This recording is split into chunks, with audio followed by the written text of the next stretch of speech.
Welcome to the Wexford Football League show. Tonight, myself and Nicky are joined on the couch by Mark Ross, Head of Football in the Community in Wexford FC. Welcome, Mark. Good evening, gentlemen. How are you, Mark? Good, thank you. How are you, Nicky? How's the arm? It's not too bad, Aidan. It's all right. I suppose that when we have a man from Wexford FC here, the only place we can start tonight is with the news that came out at council meeting on Monday about Wexford FC maybe getting a stadium in the new Setu campus. What do you think of that news? Well, after I got over the shock of it being announced, it sure sounds great. Hopefully, it'll come true now, and we'll see it in the next couple of years down there. But look, any facilities being built for local soccer and obviously for Wexford FC, it's going to be a great boost to the county. Yeah, look, it's fabulous for the county. It's fabulous for football, I suppose. Just to let everyone know, we're going to get the main stakeholders involved in this into a show here next week to go through the finer detail of it and how it's going to affect all levels of the game, but especially the junior game is something that we're concentrating on, I suppose. But I think it's an interesting time, Mark, for Wexford FC with that announcement. It is. It is going to go ahead. I don't know what the time scale is on it, but it's just brilliant because there's another development going on in Enniscorthy as well. So, look, over the next few years, there'll be more facilities, more places for Wexford people to play the sport. Yeah, look, as I said, we'll get into the finer details next week when we have all the stakeholders in. So maybe you'll tell us about your role now. That it's something I think is badly needed in the county, something that I think we've fallen behind the soccer is other forms of football that we can get out into the community. So maybe explain to people exactly what the role is and maybe the proper title of it. Well, the official title through UEFA is FSR, Football Sustainability and Responsibility Officer. But rather than go through that, I like to call it football in the community because then everybody understands what it is. It's a full-time role paid for by external people, partly funded by Healthy Island, partly funded by Wexford County Council through one of their other schemes. So it doesn't cost Wexford FC anything, doesn't cost Wexford Football anything. It's a new initiative, so it's new money. So it's not money that's been taken out of any other fund to pay for it. The job itself really is to try to develop the game for everybody below academy football standard. You know what I mean? So the elite level is, I don't have anything to do with the elite level anymore. I was head of academy, but this is where I prefer to be, is to work with all elements of our community or groups of our community, people with disabilities, people with health problems, people that want to go to rehab, minority groups in our community. Even this morning, I was speaking to a group about an LGBTQ supporters group we want to do at the club. It's for things to benefit the community that aren't your standard kicking a ball about in a game format of 11v11. So you have things like football for all, children with autism. You have the walk and football. What other things maybe that people mightn't be aware of that will be involved in this? Well, the classic ones that everyone would know would be things like walking football, men's sheds, pan disability, which is children or adults with an array of different disabilities and learning difficulties. And then what you do then is you make other groups from that. So you might have a Down syndrome team, you might have an autism spectrum group or team, you might have amputee, you might have sight and vision problem or sight and vision groups. So what we're going to do as a club, our pan disability group will start on the second week in January out of Astroactive in Enniscorthy. So we've joined in with Astroactive on that one. We're going to be doing some mini soccer camps on a Saturday morning as well. That's like 3-year-olds to 6-7-year-olds. It's just a fun thing. Gives parents an opportunity to have a bit of rest from their children on a Saturday morning. But there are other programs we're going to do at Astroactive in Enniscorthy. But other ones that people might not be so attuned to is there's one called Football Memories, which is designed to work with people living with dementia. The idea is the people living with dementia come together as a social group using football as the umbrella. You'll get people into we'll get presentations in for them for people to start up a conversation. But the great other part of that is the people who are with the person living with dementia, might be their wife, husband, carer, get an opportunity to meet people who are in the same position that they're in or the same life. Because I found, and what I have found by listening and talking to people, is a lot of these people think they're the only one. Yeah. You know, we as a society think that, you know, it's only me. People are living with dementia, but the people who have to live with someone with dementia, it's quite debilitating and very difficult to emotionally live with all the time, because it's not the person that you knew by the end. So it's good to have that double social element. Some of the other groups we're going to do is a horticultural society I want to build up in the club, a repair and renew element of the men's sheds. So they'll be working in or around Ferry Carrig. There's some projects we're going to have started in Ferry Carrig to make the place more inviting, cleaner, tidier. Like someone commented on Twitter last night, it's a bit run down. Yeah, it may be, but we're going to try to change that to a certain extent. And then we'll have the classic men's shed and women's shed element to it as well. I'm going to be calling it a community hub. So moreover than individual groups, it's individual groups working within a network of community hub. Out of the Pan Disability, we're hoping to have a DS team, Down syndrome team. I was in Bilbao a few weeks ago where I saw the new video about the Brentford Penguins, which is a Down syndrome group team run by an ex-Brentford player. When the film comes out on January release, I want to know if anyone can watch it without getting emotional. And it's not like that cheesy, overly sickly, emotional way. It's just the way they are as people, the families, the rubbish they went through, the things that they felt that they had to get the children to fit into society, where society should fit in with them. And it was just a very empowering video to watch. Some of the other elements that we've got coming up, we've got a winter futsal tournament. That's for any player. You can get into groups of 8. I've sent it out to the leagues to offer it to the clubs in the local leagues. That's boys and girls, ages 9, 10, 11, 12, and 13s for girls. So it's 9s, 10s, 11, 12s for boys, 10, 11, 12, 13 for girls. The reason I picked those age groups, believe it or not, is because I don't want to be accused of trying to entice players from their local clubs.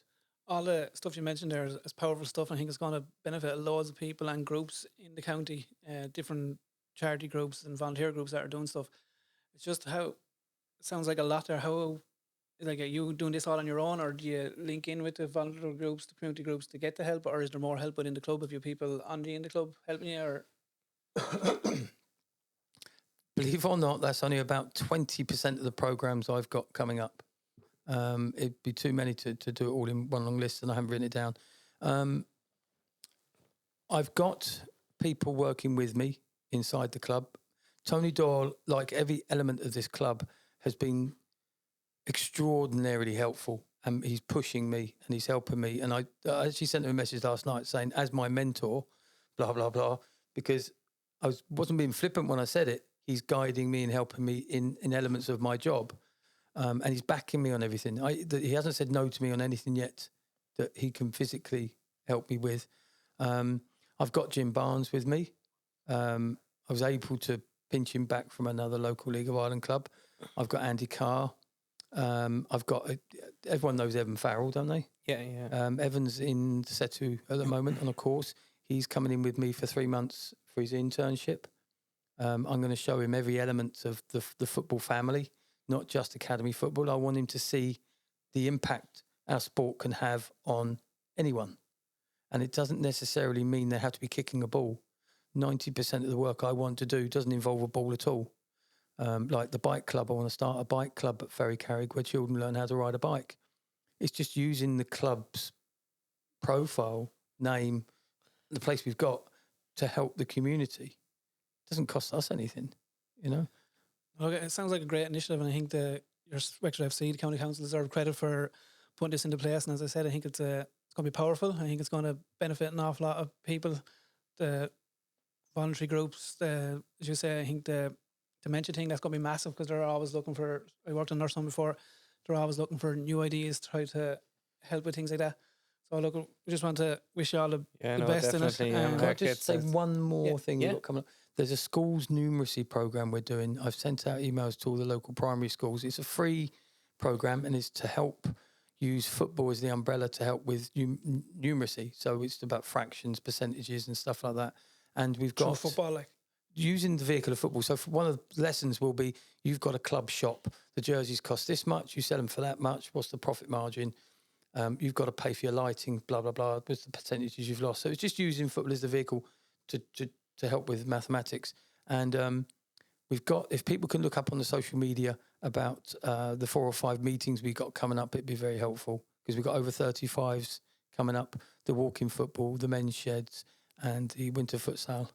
So all the info will be on the Wexford FC. On the Wexford sites and on the footballing community page on X now, which is Twitter and Facebook. And look at it, if you want to get anything out to us as well, we'll definitely, through this platform, I'll try and help you out. You might regret saying that, Nicky. I know, look, I think it's a great idea and fair play to you and Wexford FC for taking the opportunity that the council granted. And without the council, I still wouldn't be here without the council. Let's be truthful. And look, you're going to stay with us for the rest of the night. You're no stranger to the league anyway, so you'll be well able to help us. So one big question I'm going to ask you. You've worked with that man. I have. You won a league last year with Willie Pear. I did. Who's the better manager? That's a bit unfair now. That's unfair because the problem is everyone wants to know. They're two personal friends of mine. They're different characters, so they work in different ways. I mean, they've both won league titles. I'm not going to answer that question, and only solely because they moulded themselves around the players that they had. Do you ever think of joining politics? Sorry? Do you ever think of joining politics? Great answer. It's just you have a better chance of getting in than him the next time. Nicky moulded himself around the group of players he had at the time, and Willie did the same last year. So.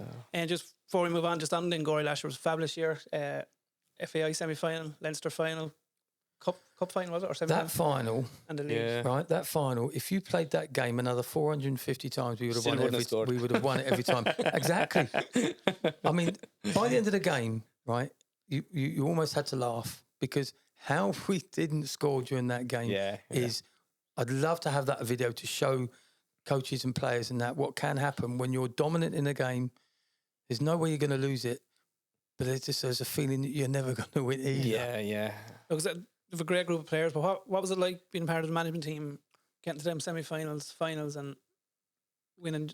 It just sounds bad when you just say win and one, but how was it getting back up every time? Well, it's the first time the club had ever won the league. That's the big one. People almost not laughed at Willie, but probably looked at him strange when he said, "That's all I'm interested in. I want to win that league." What I will say for this level of football, okay, where they're not being paid, it's costing them to play. They're paying for training and stuff.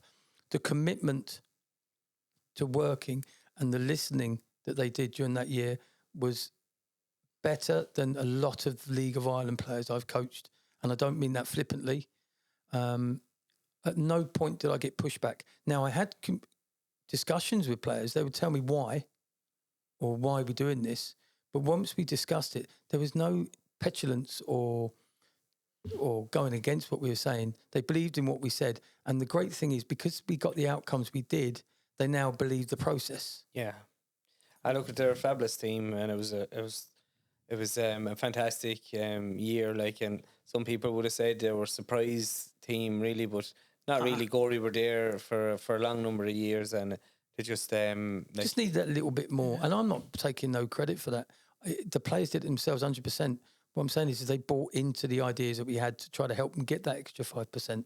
I think anyone that's worked in the Premier for the last 4, 5, 7 years wouldn't think that, Nicky, that was a surprise. I agree with you on that. I know, I kind of meant outside of the county. It was I think maybe even outside the Premier. In the Premier, I meant more like for them to get to the FAIs and the Leinster Junior Cup final. A lot of clubs might have been a little bit surprised. No team pushed us. No team pushed us to our limits. The games we lost, you could actually list our own mistakes, which was a lovely thing to be able to say to the lads. You didn't lose because you were outplayed. What mistake did you make toast then when we bet you 2-1? Do you know what? That's probably the best thing that happened to us. No, honestly, Nicky, it was probably the best thing that happened to us because the lads came in the dressing room and said that's never going to happen again. And let's be truthful, for the rest of the season, it didn't. Yeah. I look at... You've done us a favour, mate. Well, I'm glad to know it. When we're talking about Gorey, we'll move on to the results, and there was their first one in the Leinster to beat Aidan Nicky 4-0 away. Another good win for them, I think, again without a keeper. I think Paul Murphy played in the goal. You're not with him this year, are you? No, I've done pre-season, did a few sessions. I just don't have the time at this moment. But Willie and I actually, funny enough, only spoke a couple of days ago, and when I do have the time to commit 100% to being there for a whole night, I'll be there.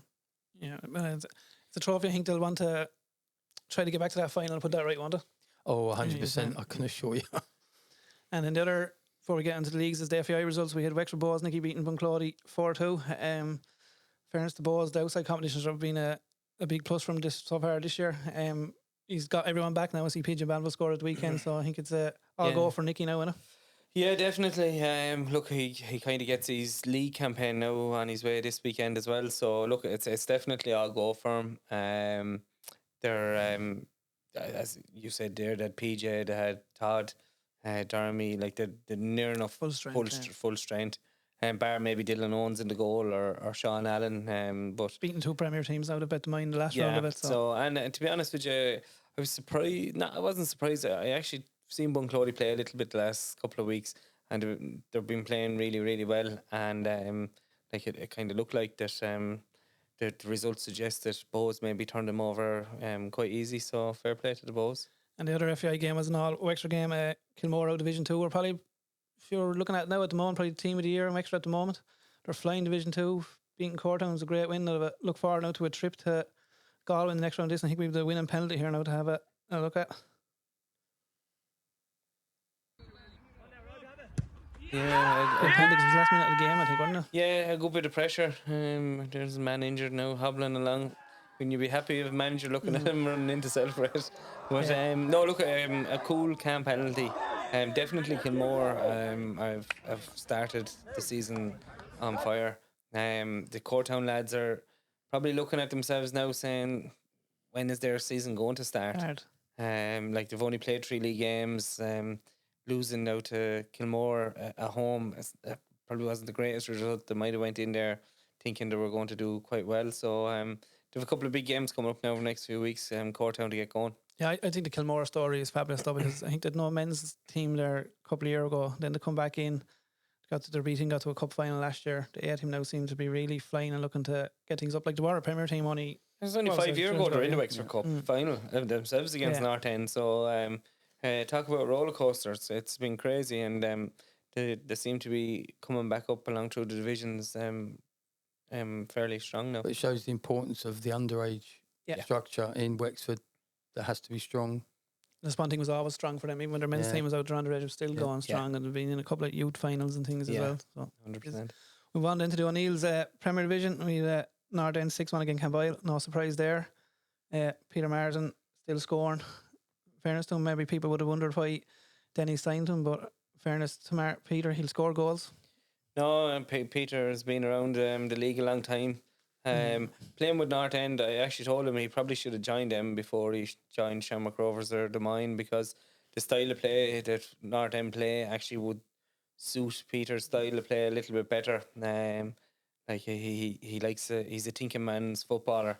A lot of them North End players are the same, so they don't rely on pace the whole time or anything like that. So look at he's still getting on the score sheet, and I heard Campile put it up to him for a long period of the game, but just North End of goal scorers all over the pitch, and once they get a run on you, it's hard to stop them. I think Campile expected to win it, but maybe after getting the draw last week, they might maybe be a bit closer to him, I think, wouldn't they? Well, it's the Denny Carthy effect as well.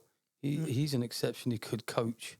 Yeah, and he is exceptionally good. One coach. of the best in fairness, Yeah, he is. Yeah, Denny's a great coach. Like he's been around there for so long now. I'd love to have a chat to Denny. How does he find out the coaching from the managing side of it? Them decisions that you have to make. Have you ever managed or just coached? I've done both. I'm not a manager. A very famous man with white hair once told me that I'm not a manager, and at the time I thought he was taking the P. But a few years later, I have to put my hand up and said, "Yeah, you're probably right. I'm not a manager. I'm not very good at those decisions of the cut and thrust of the management. You know what I mean? They're telling a player that they're no longer wanted. I can't do. Yes, I find any excuse I can to keep. So it's just coaching now from now on. Yeah, coaching. You don't have to have that problem. And then they had Crossabeg home to the Mine. Mine winning 2-0. This was a game I was out at. I have to say the first half cracker of a game. Mine is early 2-0 up. Two teams going at it, gave it everything. Second half just chalk and cheese to the first half. I think the pitch had a lot to do with it. Just was very heavy. Two players had put so much into the first half. Just think that they died a death in the second half, and maybe I'd say the mine lads probably knew they had a won and just kind of sat in. And I think Cross the Beg probably won't like me hear me saying this, but I think they probably knew themselves the game was over at 2-0. Like, it was a close game, but mine were comfortable. John Pear's back at it, another assist. Ryan Mann was back, great ball for the first goal for Conor McCartney. Conor Bruce, who's flying at the moment, getting the second goal. So I think Sean will he's everyone back. They're training well. You have a good squad of 18, 19, but look, we all know we're in the Premier. You've about 14, 15 lads that would be a strong team. The other evening, I actually was sitting down at home and I was looking on the app, and I actually clicked into the Mine team that started, and I looked at each one of their age profiles. The Mine lads they don't do something this year or next year, it's a rebuilding job, is it? It's I think this year now it'll be a big season for him, because there's not a whole lot of lads getting any younger in that squad, and I was looking at it and it kind of surprised me how old it was, because I was looking at even Sean Burke was 27, Sean came on, but I was there thinking, I had some reasons Sean was 24, 25, kind of thing, but I have Darragh Roach, Dylan Brown, Jack Martin. I have a couple of young fellas as well. Look at Darragh Roach and Sean Burke were the two full backs up till Sunday, but they were missing. So you had Rory and 40 going to bring the age up.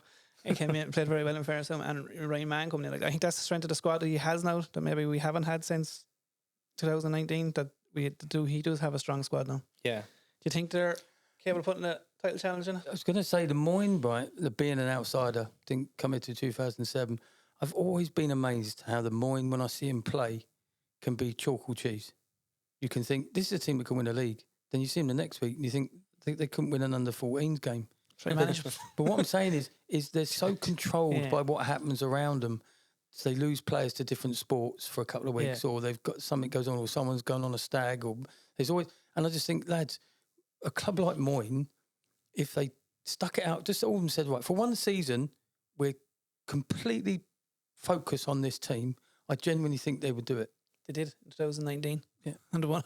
Yeah, well, what's happened since? This is what I'm trying to say. It's the COVID and all. No, making excuse. I was there. Look, it was the COVID and all. Didn't really help them. It took a lot of them to come back, and then that reminds me. COVID wasn't in any of the other clubs. No, I was thinking the same thing. COVID never affected. It was that part of it. Was only Astro Active who got affected by COVID. But another thing, I suppose, maybe you might realise, other people in that time, 2019, and Nicky and all this, in the space of 5 years, there's 11 chaps that won 2 footballs, county titles, a hurling title and a Premier title. So no, that's what I'm saying. The GA does affect Moyne Rangers more over than some other clubs. It's not that, it's just a lot of players, and look, Nicky would have had it with Ricky for a year. They're constantly going. There's no break. Yeah. They're going from January to January without stopping. The year I spent with Nicky, we used to discuss it, didn't we? And we used definitely. Yeah. No, I wouldn't say not look forward to the Moyne, but it was one of those games during the season we're going, which Moyne are we going to get?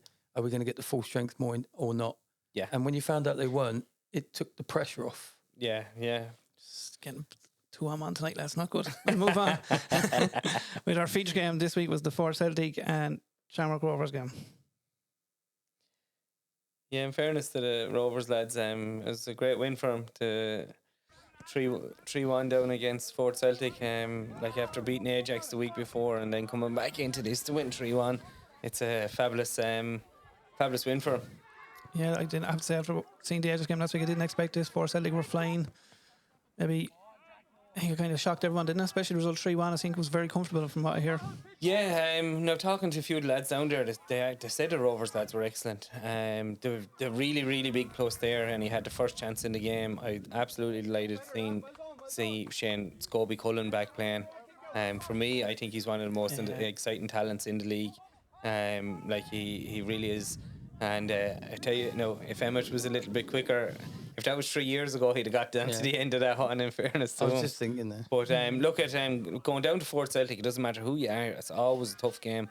But the lads said that the Rovers done really, really well, and they played really well and fully deserved it. But what Richie Busher and Chris Casey have done down there in the last 2 years is exceptional. Okay. They've brought in a standard of coaching that the players have bought into, and you can see it the way they play.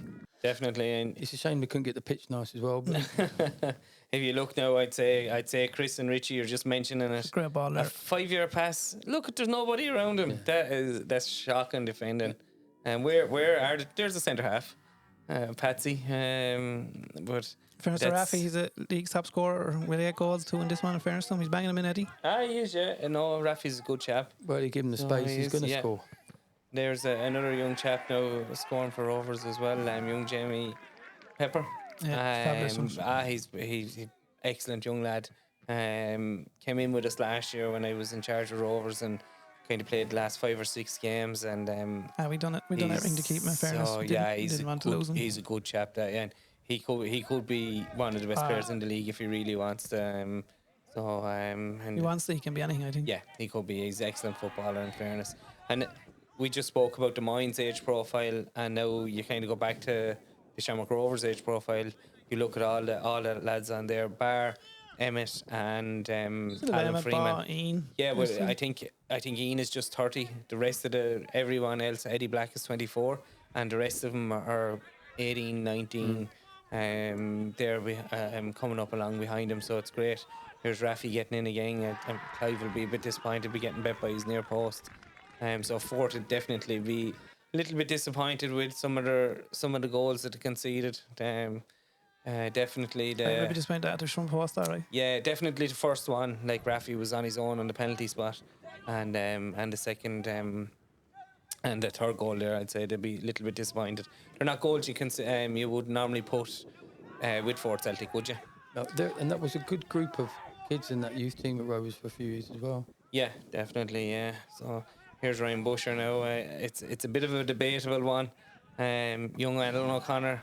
For me, I thought it wasn't a penalty. Aidan thought it was, but if you look at where the football goes, for me, like he definitely won the football. You look at what you have to tackle with your foot. 6 studs are up to the full. Studs are up though. Yeah, Nicky, studs are up.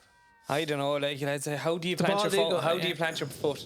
I would You say have to the put it referee there, felt so- that he had left the ground with both feet because it did look like that. Although he Yeah. didn't, it did look like Well, he'd what left I the will ground. say, young Alan O'Connor, he's an excellent He young was excellent the footballer. week before, actually, yeah. He is top class, and he could be very good, very good player now for Rovers for penalty a longer number of time there. Yeah, Lee Busher scored the penalty. In fairness to him, he sent Aaron the wrong way. So, Are you surprised with you would have worked with Rafi last year? You surprised with him? 8 goals already? Actually, Rafi didn't come in with us last year. Oh, was it? No. This is Rafi's first year coming in. His brother Dapo would have been with us. All right, and Dapo's not there this year, and that. I think Kieran Kelly was sold a pup there that time. That was outside the Looked box. a bit outside, alright. If you slow it down here, but look at. look where the ref is. That would be very difficult for the ref to tell whether that was outside the box. Where he's over the other side Oh of the goal yeah, area. no, I agree So with you. he'd Look. go by which direction the player runs or So- player falls. Yeah, but look at. He has to make it in a split second as well. In fairness. Oh yeah, but it was outside. So it doesn't matter whether it was made a split second or not. It was the wrong Doesn't matter decision. what It was we say. outside. Doesn't matter what we say. He's not going to say he's fine now. Look at they missed the penalty. Lee Busher did. So look at it. A great win for the Rovers lads. In fairness. Yeah, looking at Ken has him flying now, so you have to give him a bit of credit, don't you? We probably criticised him at the start of the year. I thought they would have done better. You weren't maybe, but in fairness, they look like they got their act together now. You say Scobie back to him. Scobie, Massive. and this weekend coming back, hopefully they'll have John O and Keane O'Connor back. The 2 lads were on holidays. So look at, in fairness, with the young squad, you're going to have freak results. They're going to be excellent one week and they're going to maybe slip up the week after. It's about getting that experience now in them that they'll learn how to see out games and things like that. Like they gave away 2 penalties at 3-1. A more experienced team wouldn't do that. Could be down to but that'll come tiredness with as it. well. Yeah, definitely. Heavy pitch. We'll move on to the 4-star Pizza Division 1. This was an interesting set of results. The 3 teams out on top all failing to win, and Cora getting the win on Saturday night, which really puts them back into it with Shelburne 2-2 with Gorey. Gorey will be disappointed with that. Shelburne will be a difficult place to go, in fairness. Ross Celtic and Bridge didn't do either themselves favours with 2-2 draw there, and All Blacks, Ross Rangers involved in another 4-3 game 2 weeks in a row, so Aaron has them flying. And then I said Cora with John Fanning beating over and beating Glenbarntown. So we were talking about Cortown earlier, Nicky. I was actually looking at the league table before we come in. They've only played 3 games, but they've 3 games in hand on the majority of them, and they'll actually only go a point behind them if they win. I know they have to win them, Yeah. but it's it was a good day for Cortown, I think, more than anyone in that. Because I still expect when you have to work playing against Cortown in the Premier, any team you work with in the Premier, and suppose it would have been a derby last year. Yeah. You're very surprised to see him at the bottom end of Division 1, wouldn't you? Coral Ramblers, right? Never liked playing against them. Yeah. I don't know. It's like not a fluke that they got relegated, but I never liked playing against them. Then they were not a bad side at all. One of our hiccups last year was those. They're not a bad side. The Gorey Rangers lads, there's a number of players that have played in the first team that are now in the second team. They will get better. And Rosslare Rangers are doing the old Kevin Keegan trick, aren't they? Yeah. As long as we score one more goal than them, we'll be fine. So, look, definitely Cora, after getting out, that I thought that was a great win for them to 1-0 there, puts them right back above it. But, like, you'd be an absolutely stone mad to try and pick a winner out of that. Yeah. This early in the season, so... Probably going to be one of the most interesting divisions. We move on into the Apex Division 2. Fort Celtic B team beating Enniscorthy United 2-1. And we go back to Nicky in a minute on that. He was at Adamstown beating Joseph's 3-2. Another bit of a surprise there. Tom Brack, who are flying in fairness to him, beating Wexford Celtic 2-0. And the team that can't stop scoring at the moment, Ratnure beating Clane 8-1. That was a bit... You expect Ratnure to win, but it was a bit of a surprise. I see the Riley chap and Shane Lawler banging in the goals again, in fairness to the two of them. Yeah, definitely. Yeah, Ratnure are flying it.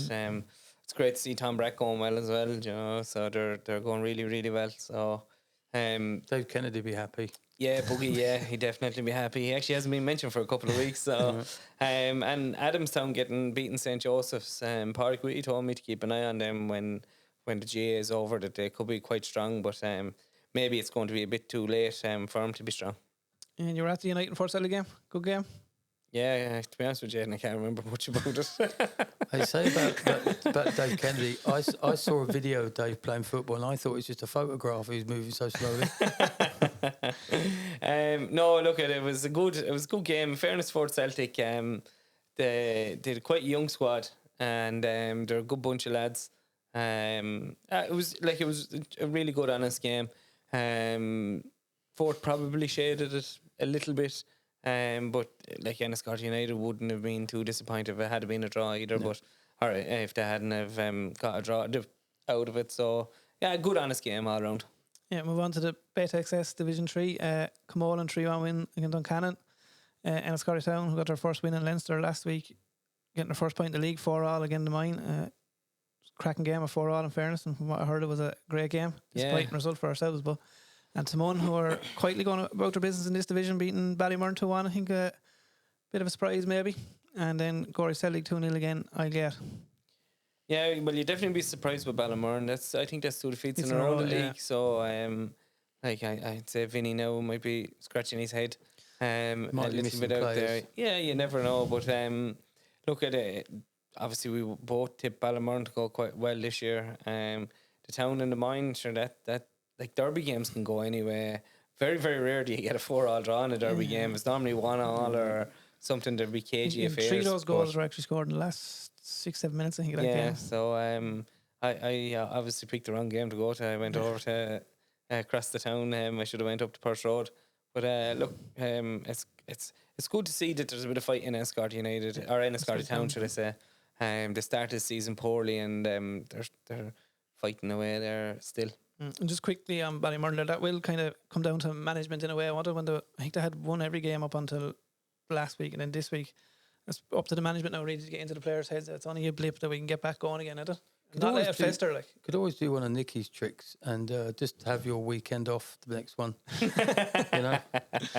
Well, no one can get him off like Nicky used to be able to get him off. Jesus. Isn't that John Godkin you're talking to here now? And when we're in Division 3 now, we have a club feature with St. Leonard's. My name is Willie Whitty. I'm chairman here at St. Leonard's FC. As you can see, we're down in the new development in the Astro.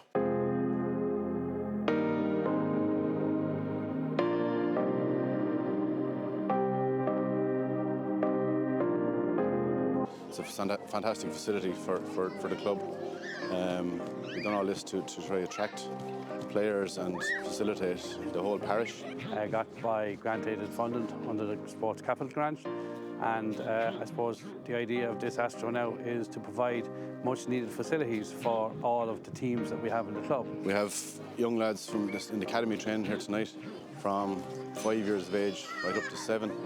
And then we have schoolboys and schoolgirls on various ages, every age actually. So now, with the help of all the community and of course our local councillor Mick Whelan, we've got together, put in a very successful grant, and today we're standing in the fruits of that. Yeah, well, I've played for St Leonard's Soccer Club. I was club secretary for a couple of years.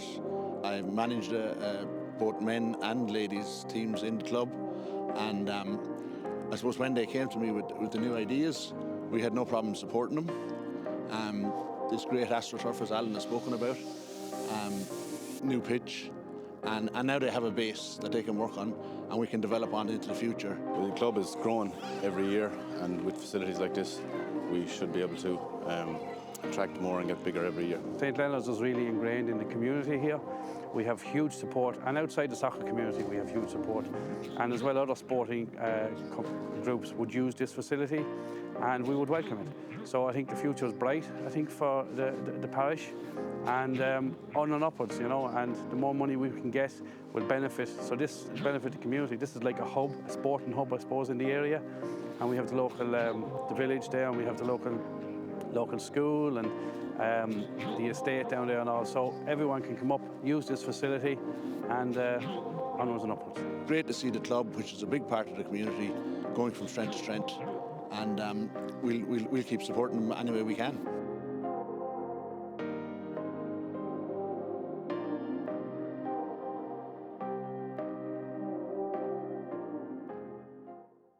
There we had a feature with St Leonard's, and we just seen their new AstroTurf. It's a fabulous facility, Mark. I suppose in your role, you'd be delighted with clubs putting in things like that, so you can help run some of those programs that we spoke about, and especially down that part of the county. I think it's a fabulous achievement by the club, isn't it? I just think it's awesome that over the last 4, 5, 6 years in Wexford, the amount of facilities that are popping up now. I mean, that's a brilliant part of the county to put that in, because it's underdeveloped in that part of the county, isn't it? Let's be honest. Yeah. It's normally in the main town centres, and everyone forgets that the game is played everywhere. So I'm actually over the moon that St Leonard's have got a facility like that. It's a shame they couldn't have it full size. You know, that is a shame, but it's better have that than have nothing at all, isn't it? And imagine now, there's children now and adults that guarantee they'll be able to play as long as there's not a horrendous storm every day and every night of the week. We were lucky. I suppose it's probably our Astro Open Rovers now is about 13, 14 years old, and we were lucky to have it because we could train all year round. Yeah. And it was one of the big benefits for years when we were going really, really well, that we had the facility there. And Rovers wasn't a full-size one either. But like, to see what St Leonard's have done, as we said, it's I wouldn't say a small club, but a rural club, to be able to go and do that. And I mean, in our climate, it's a great achievement. Yeah. In our climate, unfortunately, we need these facilities, or else children and adults are just not going to get the opportunity to play. I mean, we're not blessed with the southern Mediterranean style weather, so we have to adapt. On a big well done to St Leonard's is a fabulous facility, and we all know the volunteer hours that would have went in to make that happen, and it's fair play to everyone down there, and hopefully it'll give them a chance to grow as a club. You're used to seeing St Leonard's men's team higher up than what they are this year. It's probably the lowest I've probably in my time seen Leonard, so hopefully this will help them. Yeah, they were one of the clubs that yo-yoed for a few years, but it was always one of the games that you had to be so cagey with. Do you remember the year in the Premier, they won 7 games in a row? I'll never forget, 21 points. They never won another game and got relegated. Yeah. But no, look, they're always a tough club and a great club, and it's good to see them now what they're doing. And in fairness to them, Sean Parker wasn't on that, but I'm damn sure Sean Parker's doing a lot of work there behind the scenes as well. Yeah. Move on to Kennedy Craft Butchers Division 4 with Crossabeg. I'm surprised this game went ahead actually after the first game, because the pitch was in was poor enough condition, as in heavy kind of thing. Surprised that Crossabeg let it go ahead. 3-0 win against Cairn. Rosslare Rangers 2-0 with Gorey Rangers. Ferns continuing their season, and Gorey slipping up was great there for Ferns, beating Rossburkin 4-0. Cormac with a 4-2 win again Camolan, and the Balloch 4-3 win again Carlow. I think that's 2 wins in a row now for the Balloch, isn't it? Yeah, I think so, yeah. Look, Ferns look like they're going to be strong in that, don't they? They're tipping along nicely in that division, and they're going quite well. I better go back and you forgot the division you sponsored there. The TJ Murphy's Division 3A. A lot of goals in this one, even though there was only 2 games. Glenbarntown lose now 5-1 to Blackwater. pretty just a surprise. When I looked to see this first on the app, I thought it was a mistake. 13-2. Yeah, I Again, thought it was a Cortown. rugby match only for Cortown scored 2 and 3 First points breed, for I Benedict. think that's 6 wins out of 6. Jack Harney flying for him. He scores every week for me. He got another hat trick this weekend. Yeah, Jack's going right well. He's a lovely lad too. You Yeah. know, like, and he would have played a lot of football underage with Des Moines, yeah. And I think he went down to Scotland United then. Yeah, and look at he's after finding a home out there. They won't want to release him too quick if he keeps spiking in the goals like that. I don't think I'd missed any other division today. No. And with the Butcher's Best Division 4A, Joseph's losing out 3-1 to Bridge Rovers. Ross Celtic losing out to Shelburne in the Derby 2-1. And Escard United winning there. I think it was the first win of the season against Ajax. Another game you were at. Another town derby. And then came getting a great win again away at Kilmore 3-0. I'll be honest with you now, that game was a little bit more excitable than the first game I looked at. But I must say, Big Bill Wrigley, He's still playing. Bill, he must be 22 or 23 stone, but he was absolutely excellent.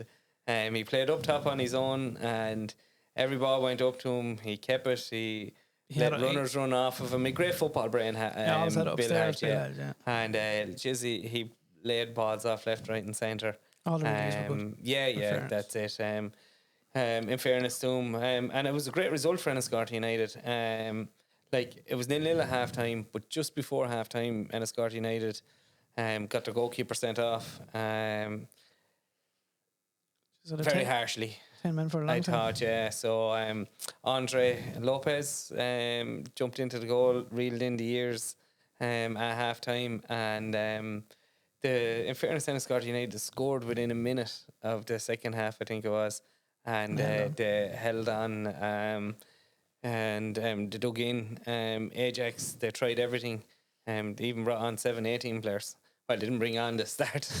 They ended the game with nearly 7-18 players, so they tried their best to break down United. But look, it was a great result for United, and it was a very good derby game. You know, I enjoyed it anyway. Now we move on then to the Streamline Technologies Division 5. Camolan 2-all with Fastnet, Ferns 2-all with Ratnure, and then a great win for Gorey Celtic 4-3. In fairness, in the lower divisions go down there'll be a lot of goals, and we say it every week, but this week there were close games as well, so there'll be interesting games to go see, in fairness.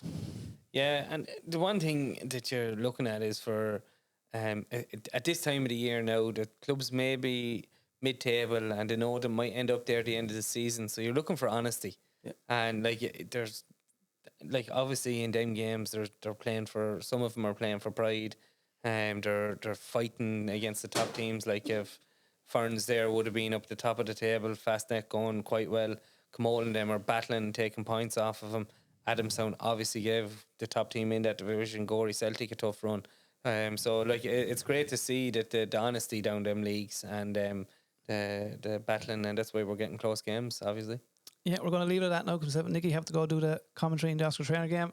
Just want to thank you, Mark. I wish you all the best in the role. And thank you for your time, boys. I think it's a fantastic role and something I look forward to see how you roll out the programmes. Just check on socials for all the programs we're running, please, everyone. And look at it, me and Aidan are definitely here, and anything we can help and assist. And any of them millionaire businessmen that listen to this, we're always looking for partners for programs. You mentioned them already, Tony. All right, cheers, Mark. All the best. Thank you. Thanks. Cheers, boys.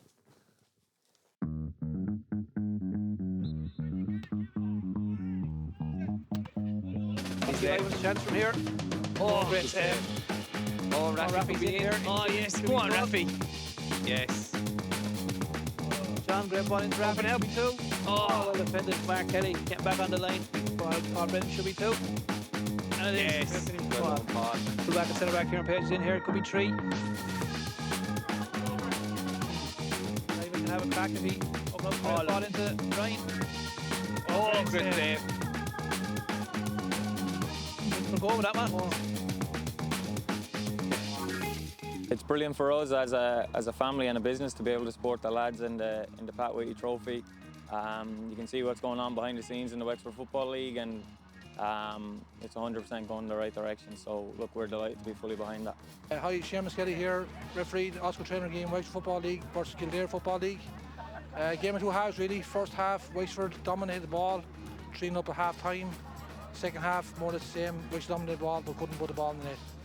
Good entertaining game, very sporting, no yellows, no cards. Fergus Finn, manager Kildare Oscar Traynor team. Beaten today by the better side, no complaints, and we just probably didn't turn up on the night. Didn't really create a whole lot of chances, and I just thought Wexford were by far the better side on the night. Jason Murphy, assistant manager of Wexford Oscar Traynor team.